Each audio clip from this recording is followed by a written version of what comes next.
Hotel કરતાં પણ બહુ સરસ। ચાલો મિત્રો, બાજરીના રોટલા, લીલી હળદરનું શાક।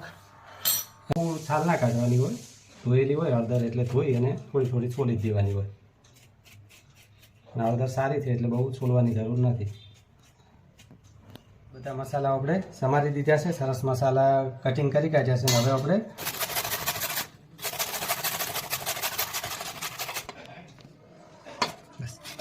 જો મિત્રો આપણે ઘી લઈ લીધું છે, આપણે 250 ઉપર મિત્રો છે હળદર, તો એ પ્રમાણે આપણે ઘી લઈ લીધું છે 300 ગરમ જેવું, 300-400 ગરમ જેવું।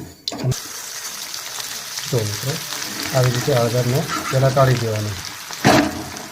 અને મિત્રો હળદરને તળવા મૂકીએ ને એટલે હળદરને આવી રીતે મલાવતું રહેવાનું અને ગેસની સગડી મીડિયમ રાખવાની।